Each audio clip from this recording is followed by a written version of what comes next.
ప్రైజ్లాడండి. ఈరోజు అపోస్తల కార్యాలు 16వ అధ్యాయం 30వ వచనాన్ని ధ్యానం చేసుకుందామండి.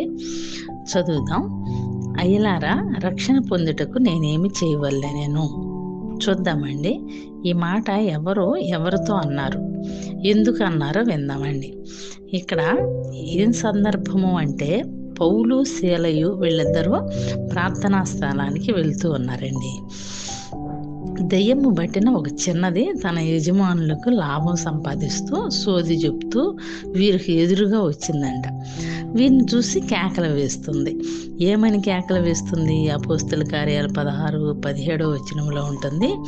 ఈ మనుషులు సర్వోన్నతుడైన దేవుని దాసులు, వీరు మీకు రక్షణ మార్గము ప్రచురించువారై ఉన్నారని కేకలు వేసి చెప్పెను. ఈమె ఎలాగో అనేక దినాలు ఇలాగే చేస్తూ ఉంటే పౌలు వ్యాకులు పడ్డాడంటండి. దాని వైపుకు తిరిగి, నీవు ఈమెను వదిలిపో అని యేసుక్రీస్తు నామం ఆజ్ఞాపించాడంట. అప్పుడు ఆమెలో ఉన్న దెయ్యం వదిలిపోయిందని బైబిల్ గ్రంథంలో వ్రాయబడి ఉంది. అప్పుడు ఏం జరిగింది అంటే, ఆమె యొక్క యజమానులు ఉన్నారు కదా, వాళ్ళు పౌలు శీలను పట్టుకుని గ్రామ చావుడిలోనికి అధికారుల యొద్దకు ఈడ్చుకుని వెళ్ళారంటండి.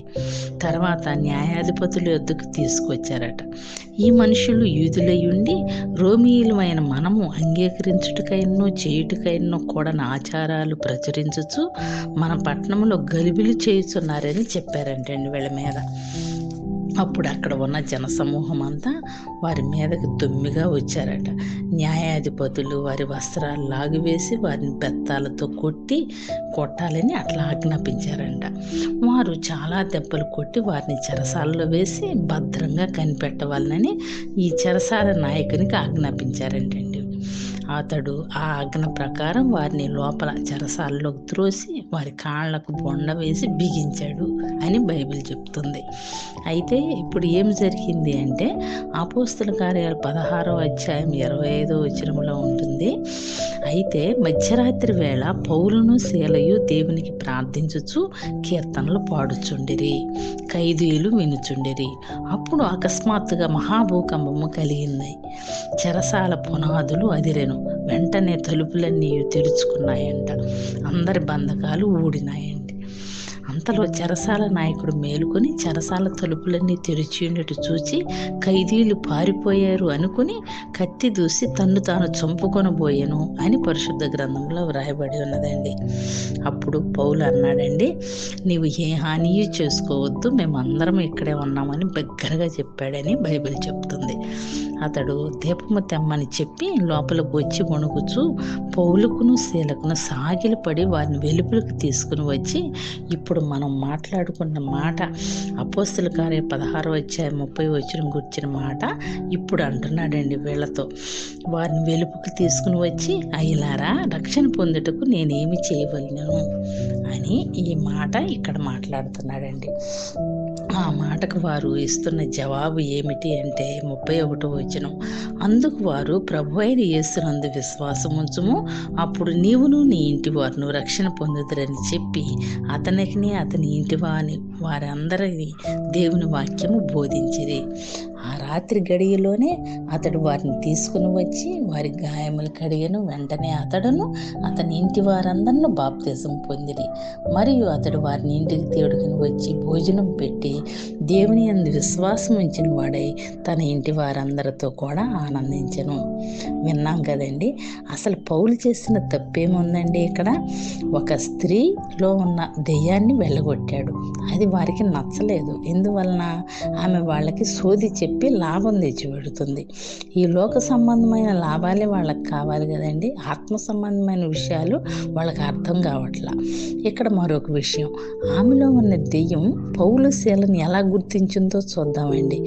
వీళ్ళు సర్వోన్నతుడైన దేవుని దాసులు, వీరు రక్షణ మార్గం ప్రకటిస్తున్నారు అని గుర్తించిందండి. చూసారా, సర్వోన్నతుడైన దేవుని యొక్క దాసులు అంటున్నదండి ఆ అపవాదికి దాసులుగా ఉన్నాము, దేవునికి దాసులుగా ఉన్నాము, చక్కగా దెయ్యమే మనకు చెప్తూ ఉందండి.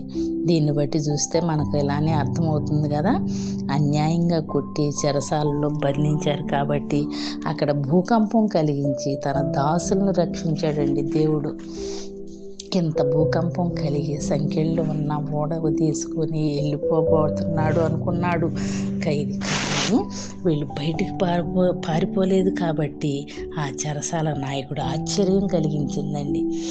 ఇక్కడ కూడా వీరు మిగతా ఖైదీలు వినేటట్లు పాటలు పాడారండి. ఒక సువార్తలాగా ఖైదీలు విన్నారు ఆ పాటలను. ఇదంతా చూసిన నాయకుడు రక్షణ మార్గాన్ని వెదికేవాడయ్యాడండి. రక్షణ మార్గాన్ని పొందుకోవాలి అంటే నేను ఏమి చేయాలో చెప్పమని వాళ్ళని అడుగుతూ ఉన్నాడు. అంటే ఆయన దేవుని యందు నమ్మకం, విశ్వాసం ఉంచాడని మనం అర్థం చేసుకోవాలి. ఆ నాయకుడు మరి ఒక పని చేశాడండి. ఆ గడియలోని ఆలస్యం చేయకుండా తన ఇంటి వారందరికీ కూడా రక్షణ సువార్త వినిపించాడండి. వినడమే కాదు, బాప్తిజం కూడా తీసుకున్నట్లు బైబిల్ చెప్తుంది. చూద్దామండి. ఈ సువార్త వినగానే రక్షణ కార్యం జరిగినందుకు దేవుడు ఎంత ఆనందిస్తున్నాడో కదా. ఇలాగే కీర్తనల గ్రంథంలో 147వ అధ్యాయం 11వ వచనంలో ఉంటుంది, తన యందు భయభక్తులు గల వారి యందు, తన కృప కొరకు కనిపెట్టుగల వారి యందు యెహోవా ఆనందించువాడై ఉన్నాడు. ఇలాగూ పరిశుద్ధాత్మ మన పట్ల ఆనందభరితంగా ఉండాలంటే మనం లోబడే వారంగా ఉండాలని బైబిల్ చెప్తుందండి. మనం కూడా నిర్లక్ష్యం చేయకుండా నమ్మి బాప్తిజం పొందినవాడు రక్షింపబడతాడు అన్న వాక్యానికి విధేయులవి ఉందామండి. ఆమేన్. మీ అందరికీ వందనాలు.